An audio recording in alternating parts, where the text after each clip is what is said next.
your hand if you have spent more than 18 consecutive months in a religious cult.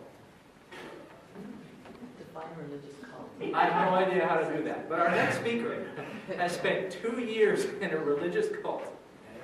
She's also been a laborer. She's been a manager. She's been a bookkeeper. She's been an accountant.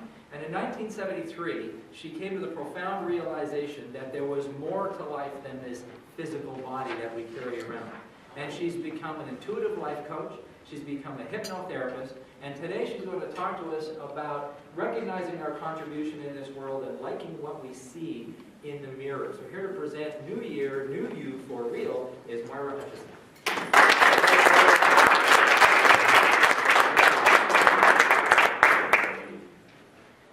Click your button there. Okay, you're good. Yep. Hello, everybody.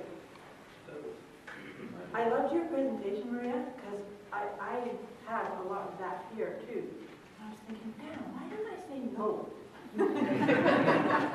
My thing is I have this tough inner Scottish chick that comes out and speaks way before anything else engages, and then I go home and think, and my husband has to pick up pieces. So here I am. I actually, to be honest with you, I'm really, really honored to be able to speak to you at New Year.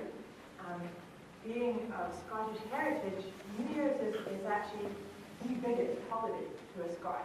It's Hogmanay. We exchanged Hogmanay greetings, Irene and I. Bigger than Robbie Burns? Actually, yes. Yes. So the whole thing about New Year's is getting rid of the old and bringing in the new. And as a child, we had a ritual that everybody had to clean the house. So it was this big household effort that was the one time that we all actually really enjoyed house cleaning because we were all really getting into the let's get rid of last year's stuff because the new year's going to come in at midnight and we all get to stay up till midnight. The other part of New Year's, I don't know if this is true for you, Irene, but my dad, when he was a kid, Santa Claus didn't bring gifts to children. It was actually Father Time that brought the gifts. So that actually made sense to me of why I love New Year's Eve so much and New Year's. So I noted Bob asked about resolutions. I thought there were going to be more than that. But how many people set intentions or goals or ideas of what they wanted to achieve? Okay. Alfonso's got two. In general or New Year's? New Year's or in general. Like this time of year is kind of a reflection time to start saying we're coming into new energy. But the other thing that I'm really, really excited about is I've been studying 2012 for a long time. The energy of 2012, I've been so excited about. Here we are. This is it. I know. And what my personal belief is about 2012 is this is when we're going to start getting into ideas of self first. That if I want to get guidance or answers or understanding, it's getting here. And so fear and resistance are gifts. They're our guidance to help us, instead of setting a goal or an intention and hitting resistance and saying, okay, crap, that's not it, I'm not doing that, is to actually sit and look at it. What's the message? Because sometimes the universe will start to get really bumpy when you're just about to break through. And it's almost like a test. Can you hang on? Can you hang on? I often say that to clients is that just let's hold on together because it's going to get really bumpy before you break through. And that's your gift, is get through to the other side, right? So I have 3 questions that I invite you to use when you're looking at setting an intention or trying to set yourself where you're going. The first question is, when you're looking at making a decision, the first question is it good for the other or the others, like the people that it's going to impact, the decision that you're looking at, or the intention? Is it good for the others? Second question is it good for me? Is this going to give me good feedback or a good gain in doing this? And the third question is, do I want to do it? So those three questions, do I want to do it? So, is it good for the others? Is it good for me? Do I want to do it? If any one of those is no, it's not for you. Let it go. Next thing. Because the thing is if you do something that's not good for the others, it's not good for you, or you don't want to do it, you can do that. You've all proven that we can do that. I'm really good at that. Use willpower and push, and you can overcome the block by sheer willpower. But you're going to fall. You're going to come off. You're going to melt down. You're going to break down. Something's going to go wrong. And how many times have you gone on a plan or a system or a belief system and thought, and come 2 years later and said, I knew I shouldn't have been here.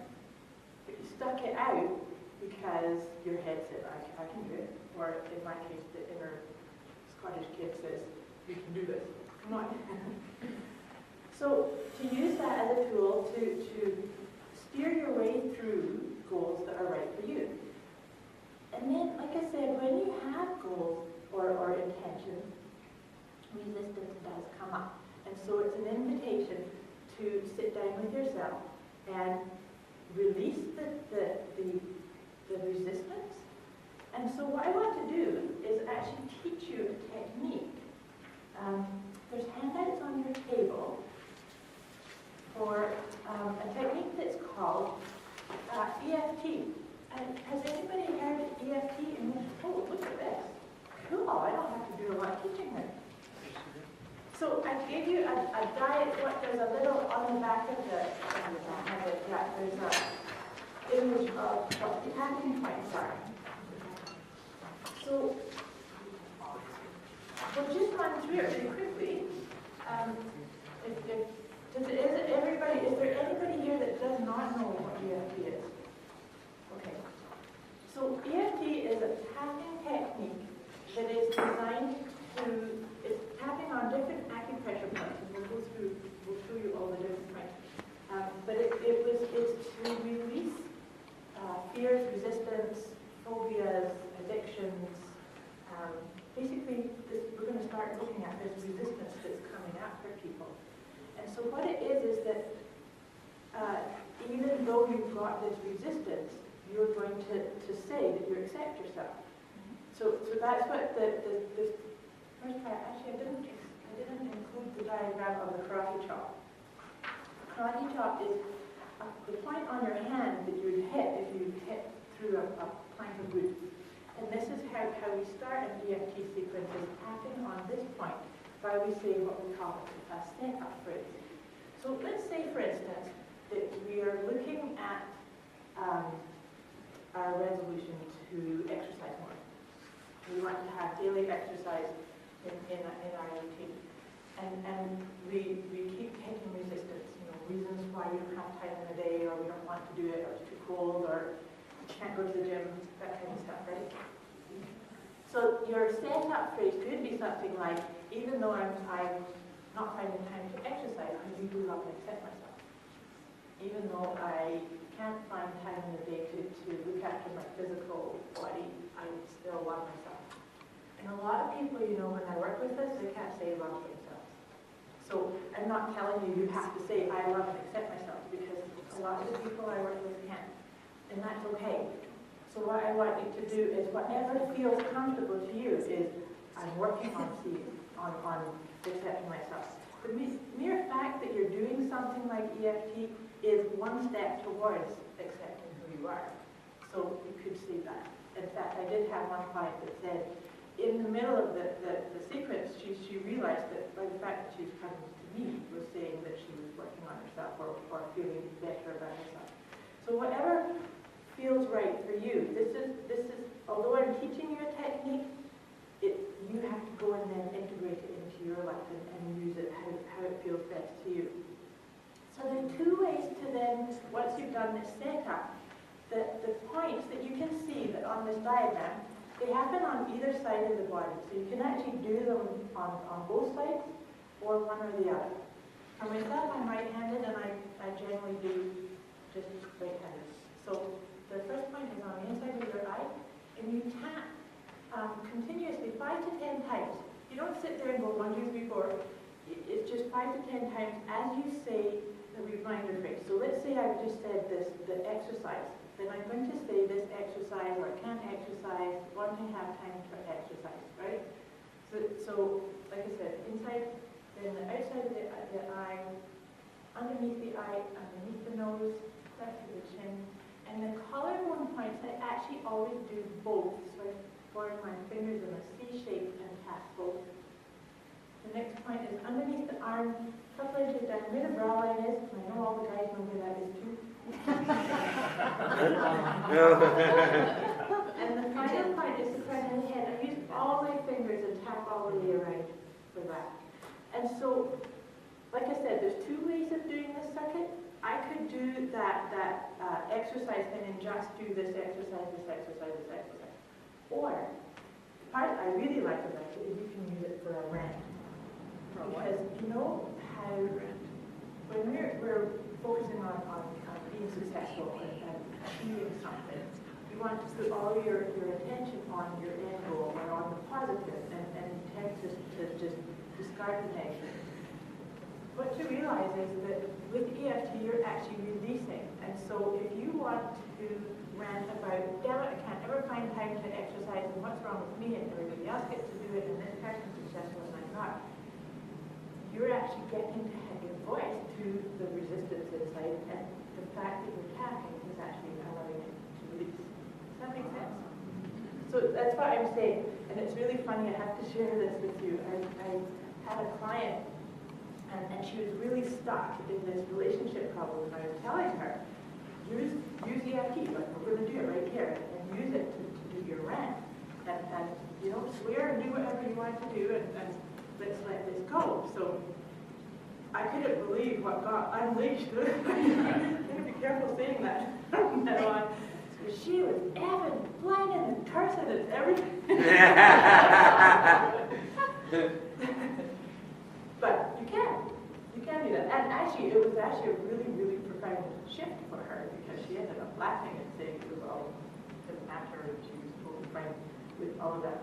So that's EFT. So that's why I'm saying use that. When you start feeling resisting and saying, I'm not going to achieve my goals, or you know, what's wrong with me? I'm not like Alfonso getting all these great wins and successes.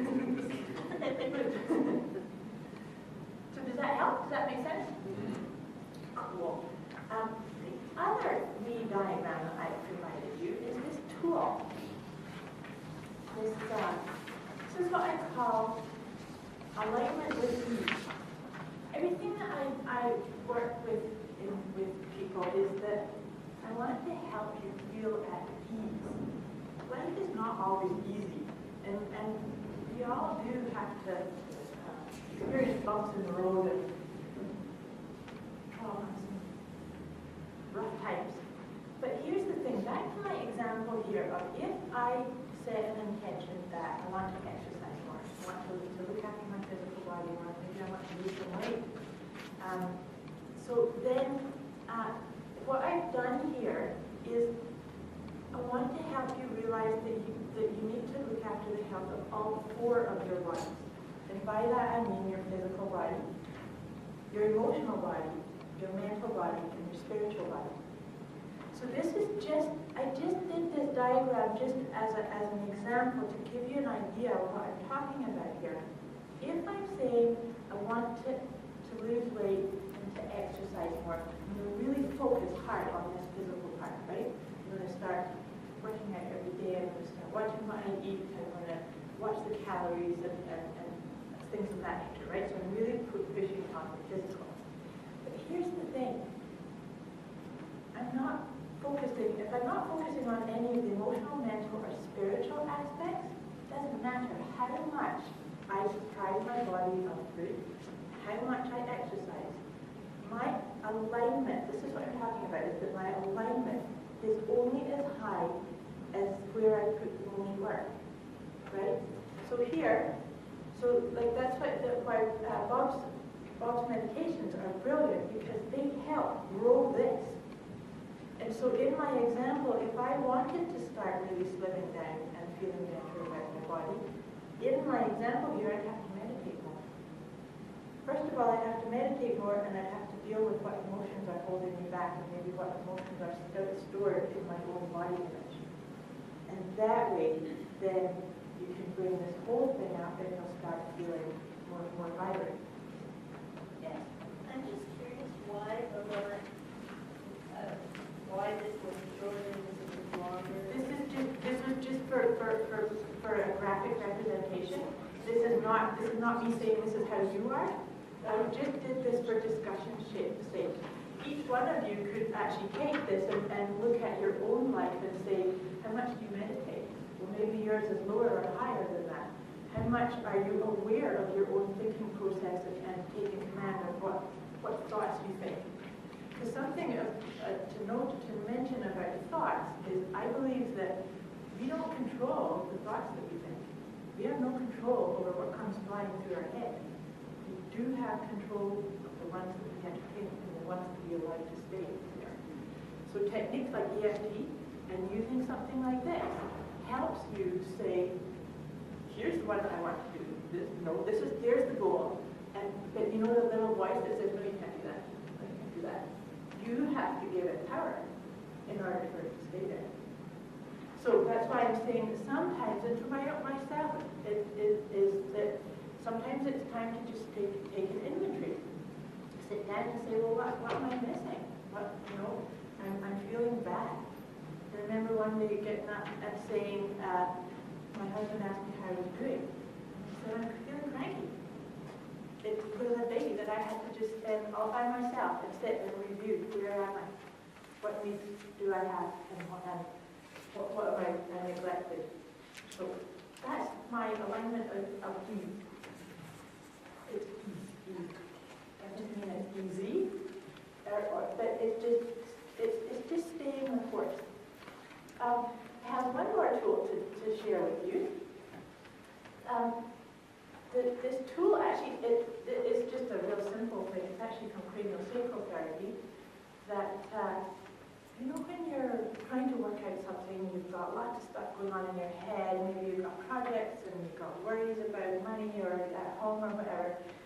The best way to calm yourself down is to sit back in your chair, interlace your fingers, and tip your head back and just gently put some pressure on the back of your head.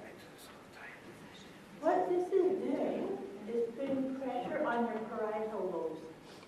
Your parietal lobes, this area of your skull, helps define your location in space. And it's also to do with your body image, how you sense yourself in this space. It also feels good. I like having the back of my head cradled like that. So that's my tools. So, is there any questions about anything that I've presented here? Yes? Do you have tools that help determine how balanced you are, how aligned you are in terms of those four? Yes, I do. I have tools to help you find out where your levels are and how to then give you a toolkit to monitor them and feed them. Feed your own needs. I think there's one more. Over here? Carolyn. One of the things, I do EFT, but one of the things that really concerns me about that is, all the work we've been doing with law of attraction and positive thoughts and so on. I often wonder, when you're doing that, are you cementing those negative things that you're tapping? When you said, you can use it for a rant and stuff like that, so that's not positive. No, but that's why I'm saying don't do it unless you're tapping. Yeah, but why is it that the tapping allows you to do the negative things and it's okay? Because the thing is, the negative things are happening whether you want them to or not. If you're going to pretend that they're not there, the fact that you have a rant or you have the potential of a rant says they're there. If you're going to say, no, I'm going to park them over there and I'm going to ignore it, it's still there. So what you resist persists also. So my invitation is no, I don't want to resist that. I want to allow it to come right through and out. Let it go, let it go. So it actually let it come through the conduit so that You need to process it before you can let it go. that's right. Yeah. Anyway, I need to wrap up. I have, Yes, But you also, you don't stop at the rent, you go on and then. no, exactly, thank you. Exactly. Once, and if you do this, you'll find it happens for you. That for myself, I start to laugh. That I know that it's like I'm really pissed off about something, and even before I hit here, I'm like, oh my goodness, I'm just taking myself way too seriously here. So once you've done the rant, then you can then start putting in the more positive pieces around that. Yes. I just have one question, because I'm really never heard of this before, but it sounds very interesting. Do you do all of them together, or is just one, people find this one is better, or this one is better? That's a great question, thank you. If you're sitting doing a specific piece around, in my example, I want to exercise more, then you sit and you do the whole thing. But people don't always have time for that. The other part that's brilliant about EFT is that if you're right in a situation, let's say I'm really, really nervous and about to come up to do a presentation. I'm not going to sit there and say, even though I'm really scared of getting up on stage and have time to do all that, I'm going to pick one of those spots. Every one of them, once you've done it a few times, you'll find a favorite spot. Mine is the collarbone. So if you ever see me walking around doing this, know that I'm actually trying to feel better. But or that. It's a very powerful tool, and I really encourage people to play with it. I will be available after the talk to answer any more questions. On my handouts, I'm launching a program starting January the 11th. It's a 3-month program. My intention, because I'm so excited about clinical health, I think that it's so very important for us to actually really achieve what it is we're wanting to achieve. So I want to handhold you. My program is a blend of some one-on-one calls with me as well as some group stuff, and I'm really excited. Sheets up here, sheets on the table. It's been my honor. Thank you very much.